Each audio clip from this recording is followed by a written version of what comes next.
ये बैंगन कैसे दिए? 40 रुपए किलो है। और करेले? वो 30 रुपए किलो है। सभी सब्जियों में आग लगी पड़ी है। सब इतना महंगा है कि गरीब आदमी कुछ खा ही नहीं सकता। गरीब आदमी के लिए ये भिंडी है, आप इसे खा लीजिए, सिर्फ 10 रुपए किलो। अच्छा, ठीक है, तो इसे ही पैक कर दो। रीना भिंडी की सब्जी लेकर घर आ जाती है और रात को खाने में वही बना देती है। लेकिन भिंडी की सब्जी देखते ही उसके सास ससुर नाक सिकोड़ लेते हैं। ये क्या बहू, ये भिंडी खा खा कर मैं बोर हो चुका हूँ। इसे भी सब्जी के अलावा और कुछ नहीं मिलता, जो बार बार यही बना देती है। माँ जी, आजकल यही सबसे सस्ती सब्जी है, सबसे कम दाम में यही मिलती है। ना जाने कब ये गरीबी के दिन खत्म होंगे। लोगों की बहुएं बाहर जा जाकर काम करती है। एक मेरी बहू है जो कुछ काम करना ही नहीं चाहती, बस सारा दिन इससे आराम करवा लो। आप ऐसा क्यों बोल रहे हो माँ जी? मैं तो खुद कुछ काम शुरू करना चाहती हूँ, लेकिन क्या करूँ वही समझ नहीं आ रहा। कुरकुरी भिंडी बनाई है, ये तो बड़ी ही स्वादिष्ट है, खाकर मजा आ गया। अगर आप ये बाहर बेचो ना तो आपको अच्छे पैसे मिलेंगे।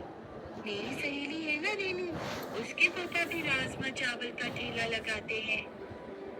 अच्छा, फिर तो मैं भी ये काम शुरू कर सकती हूँ, क्या पता अच्छी आमदनी हो जाए। रीना ने अपने पाँव की पायल बेची और जरूरत का सामान लाकर खुद का काम शुरू कर दिया। लेकिन उस रोज मुश्किल से उसके पास एक दो ग्राहक ही आए। शाम को वो वापस घर आई तो उसने सबको खाने में वो बची हुई भिंडी की सब्जी ही दे दी। मैं तो बोर हो गया हूँ ये भिंडी की सब्जी खाकर, मुझे पनीर खाना है, लेकर जा इसे। ये रोटी बिकी नहीं होगी, इसलिए घर लेकर आ गई। अब वहाँ किसी ने नहीं खाई तो हमें खिलाने आ गई। माँ जी, फेंकने से तो अच्छा है कि इसे हम ही खा लें। अनाज का अपमान तो नहीं किया जा सकता ना। अब तो कल की आई हुई छोकरी मुझे सिखाएगी कि घर कैसे चलाते हैं। हमें नहीं खाना ये। जा हमारे लिए अंडा भुर्जी या पनीर बना कर लेकर आ।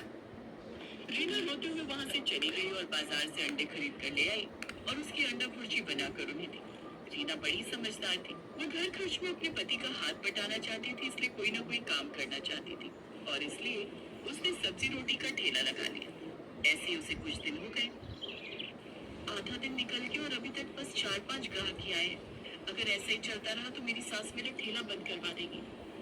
तभी एक राजू नाम का ग्राहक उसके ठेले पर आया और उसने उसे ये कहते हुए सुन लिया। मेरी मन तो अपना ठेला कहीं और लगा लो, तभी तुम्हें अच्छा मुनाफा होगा। रीना को उसकी बात सही लगती है और वो घर आकर इस बारे में अपने पति से बात करती है। लेकिन तुम जानती हो ना, रीना कहीं और काम जमाना इतना आसान नहीं होता। तुम्हें कुछ दिन ही हुए हैं और नई जगह जाएंगे तो वहाँ भी पैसे लगाने पड़ेंगे, और अभी हमारे पास और पैसे नहीं है। अगर ऐसा ही चलता रहा तो जो थोड़े बहुत पैसे हैं हमारे पास, वो भी कहीं खत्म ना हो जाए। अगर मैंने ठेला बंद कर दिया तो मेरी मेहनत बेकार हो जाएगी और अभी कुछ ही महीने तो बीते हैं। कुछ दिन और चलाकर देख लेती हूँ, क्या पता अच्छी कमाई हो जाए। वो कुछ दिन और उस ठेले को चलने देती है, लेकिन अभी भी उसकी कुछ खास कमाई नहीं होती, इसलिए थक हार कर वो उस ठेले को बंद ही कर देती है। ऐसे कुछ समय और बीता और अब मनोहर यानी ससुर जी की तबीयत खराब हो जाती है। वो उन्हें गांव के डॉक्टर के पास लेकर जाते हैं। देखिए, इनकी तबीयत ज्यादा खराब है, अब इन्हें शहर ले जाइए, वहाँ के किसी बड़े डॉक्टर को दिखाइए। राजीव और रीना अपने पास जमा की गई थोड़ी सी जमा पूंजी लेकर चले जाते हैं, जहाँ सारा पैसा उसके बाबूजी के इलाज में लग जाता है। कुछ दिन के बाद वो वापस गांव लौट आते हैं और अब राजीव और भी ज्यादा परेशान रहने लगता है। आप इतना दुखी क्यों हैं जी? रीना, जो भी पैसे थे वो तो बाबूजी के इलाज पर लग गए, और अब घर में आर्थिक स्थिति बहुत खराब हो गई है। ऊपर से इतने दिन काम पर न आने पर मालिक ने भी काम से निकाल दिया है। मेरी कुछ समझ में नहीं आ रहा है कि मैं क्या करूं। अब रीना उसे हौसला देते हुए कहती है, आप कल ही कोई दूसरा काम ढूंढने चाहिए, क्या पता कोई अच्छी नौकरी मिल जाए। तुम ठीक कहती हो। अगले दिन ही वो काम ढूंढने चला गया, लेकिन हर जगह उसे निराशा ही हाथ लगी। फिर एक जगह एक बिल्डिंग बन रही थी जहाँ ईंट ढोने का काम उसे मिल जाता है, लेकिन वो रोज इतना ही कमा पाता जिससे वो 2 वक्त की रोटी खा सके। फिर एक रोज अचानक मनोहर को तेज खांसी उठने लगी। सुनिए जी, क्या हुआ आपको? राजीव बेटा, राजीव, देखो ना तुम्हारे बाबा की क्या हालत हो गई। राजीव जल्दी से वहाँ पर आता है, तभी मनोहर जोर जोर से सांस लेने लगता है और कुछ ही देर में वो दम तोड़ देता है। उसकी मौत से घर में मातम छा जाता है। तो वही राजीव को भी अपने बाबा के जाने का बड़ा दुख था। मेरी गलती है जो मैं इतना भी नहीं कमा पाया कि अपने पापा का अच्छी तरह से इलाज करवा पाता।